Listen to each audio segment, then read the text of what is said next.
అలాంటి భాష మాట్లాడటం చాలా దారుణం.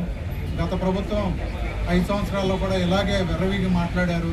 దానికి ప్రజలు చక్కటి సమాధానం చెప్పారు. రేపు కూడా మరి గౌరవంగా లేకపోతే అన్నీ గమనిస్తున్నారు. రేపు వచ్చే ఎలక్షన్లో కూడా ఎంతకంటే దారుణమైన బుద్ధి చెప్తారని తెలియజేసుకుంటూ, మరి చంద్రబాబు నాయుడు గారు సుదీర్ఘ రాజకీయాల్లో ఉన్నారు. ఎప్పుడైనా కూడా ఆయన ఎంత చక్కగా మాట్లాడతారు.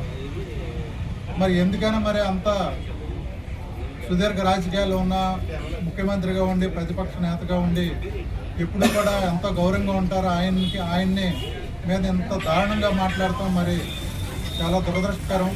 తీవ్రంగా ఖండిస్తూ మరి తక్షణమే ఆయన చంద్రబాబు నాయుడు గారికి క్షమాపణ చెప్పాలని, ఈ రాష్ట్రం అంతా కూడా ఇంత ఉద్రిక్తల పరిస్థితులు తీసుకురావడానికి కారణం ఆయన అంబటి రాంబాబు గారుని ఎవరు కూడా క్షమించకూడదని చెప్పేసి తెలియజేసుకుంటూ అందరికి కూడా నమస్కారాలు తెలియజేసుకుంటున్నారు.